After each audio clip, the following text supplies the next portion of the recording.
ఓం నమ శివాయ. ఓం నమో నారాయణాయ. అందరికీ నమస్కారం. మేము చేసే వీడియోస్ మీ మొబైల్కి రావాలంటే ఛానల్ను సబ్స్క్రైబ్ చేసుకుని పక్కనే ఉన్న బెల్ బటన్ను యాక్టివేట్ చేసుకోండి. నక్షత్రములలో 14వది అయిన చిత్తా నక్షత్రం గురించి వివరంగా తెలుసుకుందాం.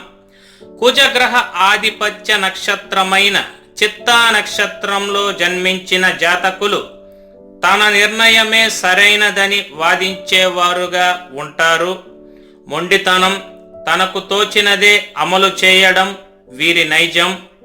ఇతరుల ద్వారా సేవలను పొందుతారు. స్థిరాస్తులు వంశపారంపర్యంగా లభించిన స్వంతంగా అంతకంటే ఎక్కువ కూడబెడతారు. రాజకీయంలో ప్రవేశిస్తే ఉన్నత పదవులను అలంకరిస్తారు. సాంకేతిక వైద్య రంగాల్లో, ఆర్థిక పరమైన వ్యాపారాల్లో మంచి పట్టు సాధిస్తారు. మంచి సలహాదారులు చెంతనే ఉండటం ద్వారా అధిక లాభాలను పొందుతారు. నిగూఢ మనస్తత్వం కలిగి ఉండని వీరు స్వజనులకు దూరంగా ఉంటారు. అవిశ్రాంతంగా కృషి చేస్తారు. ఎక్కువగా అభిమానించి ప్రాణప్రదంగా భావించిన వాళ్ళు జీవితంలో దూరమవుతారు. ప్రయోజనం లేని చర్చలు, కోపతాపాలు జీవితంలో చేదు అనుభవాలకు కారణమవుతుంది. బాల్యములో ఇబ్బందులను ఎదుర్కొన్న వీరు ఇతరుల ఆర్థిక సాయముతో జీవితంలో ముఖ్య ఘట్టాలు పూర్తి చేసుకుంటారు.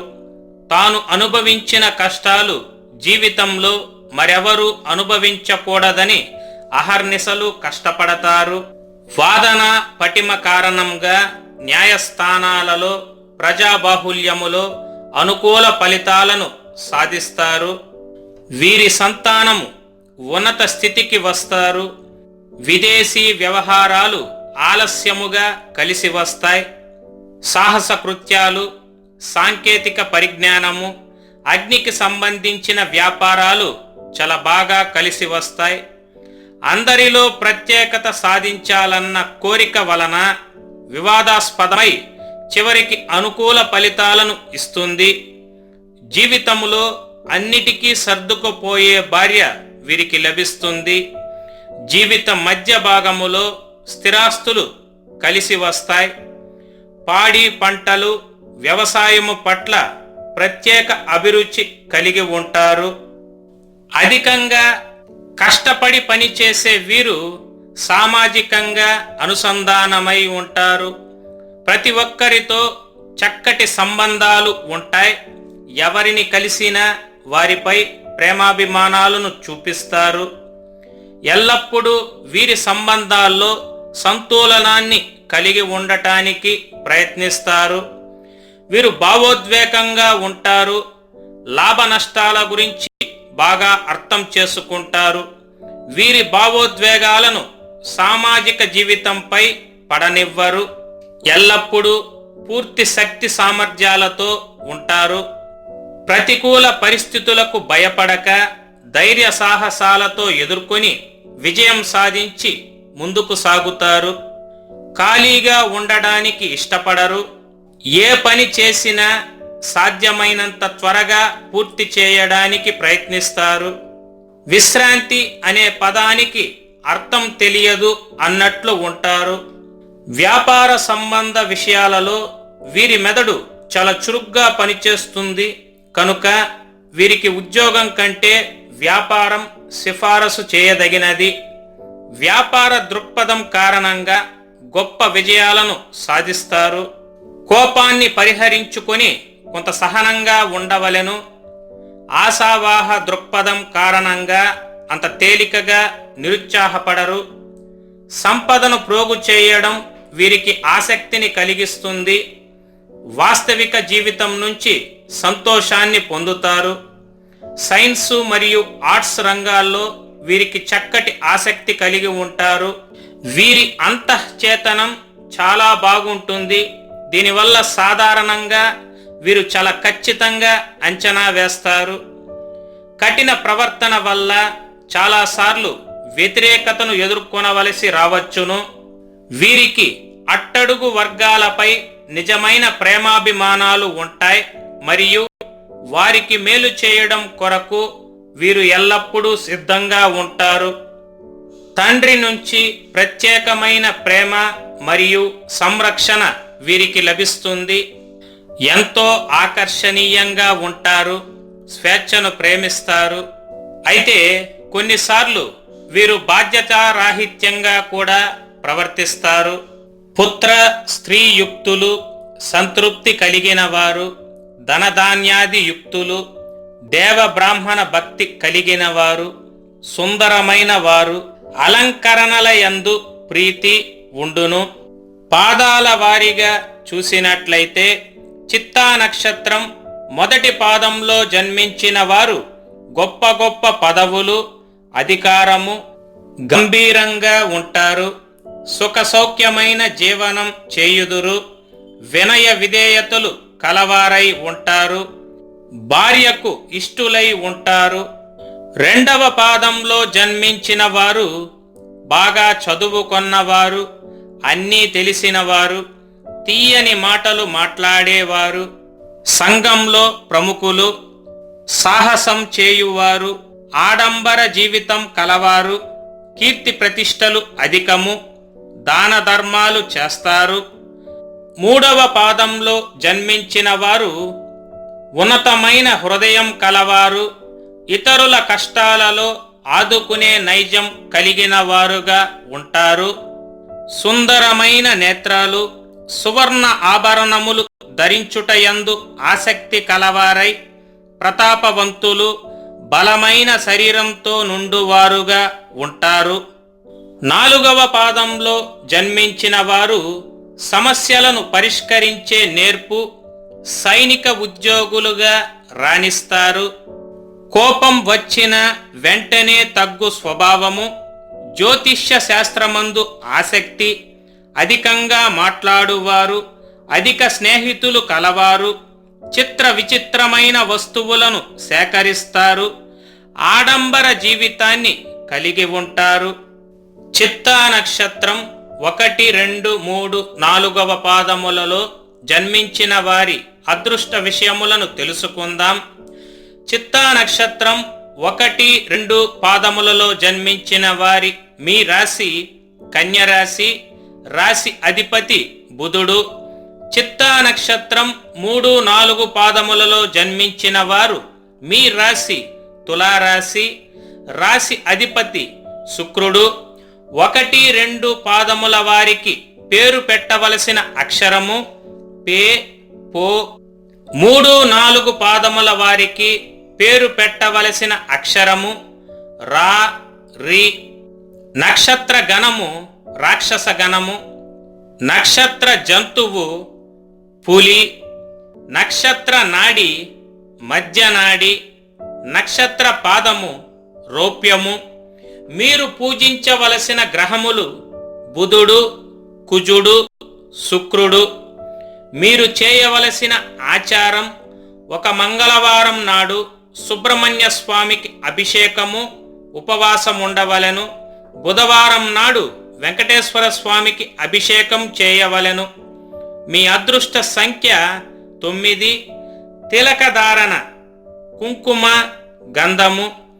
మీరు చేయవలసిన పారాయణము విష్ణు సహస్రనామ పారాయణము, సుబ్రహ్మణ్య అష్టోత్తరము, శ్రీ మహాలక్ష్మి అష్టోత్తరము. మీరు ధరించవలసిన రుద్రాక్ష షణ్ముఖి. అదృష్ట రత్నము పగడము. ధరించవలసిన చేతి వ్రేలు ఎడమ చేతి ఉంగరం వేలు. మీరు పూజించవలసిన వృక్షము తాడి, మారేడు. మీరు చేయవలసిన పండుగలు శ్రీ సుబ్రహ్మణ్య షష్ఠి, శ్రీరామ నవమి, దీపావళి. మీరు చదువవలసిన పురాణము విష్ణు పురాణము, స్కంద పురాణము. మీరు పఠించవలసిన మంత్రము ఓం స్కందాయ నమః. అదృష్ట రంగు కుంకుమ రంగు. మీకు సరిపోయే సింహద్వారము 1, 2 పాదముల వారికి తూర్పు, ఉత్తరము. 3-4 పాదముల వారికి తూర్పు, పడమర, దక్షిణం. మీరు చేయవలసిన దానము కందులు, నువ్వులు, బొబ్బర్లు. మీరు శుభకార్యక్రమాలు మరియు ప్రయాణం చేయకూడని నక్షత్రములు భరణి, పుబ్బ, పూర్వాషాఢ. అదృష్ట వారములు మంగళవారము, బుధవారము, శనివారము. మీరు ప్రతిరోజు చదవవలసిన గాయత్రి మంత్రము ఓం అంగారకాయ విద్మహే భూమిపుత్రాయ ధీమహి తన్నో కుజ ప్రచోదయాత్. చిత్తా నక్షత్రము 1, 2, 3, 4 పాదములలో జన్మించిన వారు మీ జీవితంలోని సమస్యలు తొలగి ఆర్థికంగా ఉన్నత శిఖరాలను అధిరోహించాలంటే మీరు ఆచరించవలసిన నియమాలను తెలుసుకుందాం. ప్రతిరోజు సింధూరము, ఎరుపు రంగు బొట్టును ధరించండి. సుబ్రహ్మణ్యేశ్వర స్వామి వారిని మందార పూలతో అలంకరించండి. ప్రతిరోజు సుబ్రహ్మణ్యేశ్వర స్వామి ఆలయాన్ని సందర్శించండి. మీ పూజా మందిరంలో సుబ్రహ్మణ్యేశ్వర స్వామి వారి పటమును ఉంచి నువ్వుల నూనెతో దీపారాధన చేయండి. కుటుంబ సభ్యుల వద్ద నుండి కాక ఇతరుల నుండి ఏ వస్తువులని తీసుకోరాదు. ప్రతి మంగళవారము సాధువులకు, పేదలకు, అనాథలకు భోజనం పెట్టండి. ఎరుపు, పచ్చ రంగుల వస్త్రములను ధరించండి. అనాథ ఆశ్రమాలలో వస్త్రదానము, అన్నదానము చేయండి. మంగళవారం నాడు దేవాలయంలో పులిహోరను ప్రసాదంగా పంచిపెట్టండి. మీ ఇంటి వెనుక భాగంలో ఒక వేప చెట్టుని పెంచండి. 7 వారాలు సాధువులకు అన్నదానం చేయండి. పాలు పొంగేటప్పుడు పొయ్యిలో పడకుండా చూడండి. దీపమును నోటితో ఊది ఆర్పకండి. శ్రీ సుబ్రహ్మణ్య స్తోత్రము, నాగ స్తోత్రములను పారాయణ చేయండి. శుక్రవారం నాడు కుజహోరలో వ్యవసాయ పనులను ప్రారంభించండి. ఎరుపు, పచ్చ రంగు గల జేబు రుమాలును అంటే కర్చీఫ్ను వాడండి.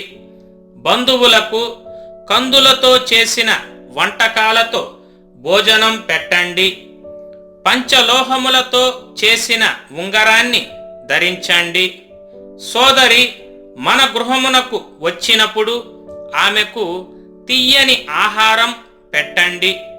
ఎక్కువగా పుణ్యక్షేత్రాలను సందర్శించండి. పచ్చ స్ఫటికలను, ఎరుపు రంగు మాలలను మెడలో ధరించండి. నాగుల చవితి రోజున, షష్ఠి రోజున పుట్టలో పాలుని పోయండి. పట్టిక, ఎర్రని వస్త్రము కలిపి ఇంటికి కట్టిన నరఘోష నివారణ అవును. ఏ పని ప్రారంభించినా సూర్యోదయానికి ముందు ప్రారంభించండి. మంగళవారము మరియు షష్ఠి రోజున శ్రీ సుబ్రహ్మణ్య స్వామికి అభిషేకము చేయవలెను. ఎరుపు రంగు పూలతో, కందులతో స్వామివారికి అష్టోత్తర పూజ చేయవలెను. వివాహం కాని కన్యలు కాత్యాయని వ్రతం ఆచరించండి. వివాహం కాని వారు ఒక మంగళవారం నాడు కందులు 1.25 కేజీ, ఒక బూడిద గుమ్మడికాయ, ఎరుపు వస్త్రమును బ్రాహ్మణునికి దానంగా ఇవ్వవలెను. మరీ ముఖ్యంగా చిత్తా నక్షత్ర జాతకులు ఒక షష్ఠి నాడు ఆరుపడై వీడు అయిన తిరుత్తని శ్రీ సుబ్రహ్మణ్య స్వామి వారిని దర్శించుకొని అక్కడ మీరు నిద్ర చేసినట్లయితే మీకున్నటువంటి సమస్త గ్రహదోషములు తొలగి మీకు సకల శుభ ఐశ్వర్య యోగములు తప్పక కలుగును. సర్వే జన సుఖినో. ఈ వీడియో మీకు నచ్చినట్లయితే సోషల్ మీడియాలో షేర్ చేయండి. మరిన్ని అప్డేట్స్ కొరకు ఛానల్ని సబ్స్క్రైబ్ చేసుకోవడం మర్చిపోకండి. Thank you for watching.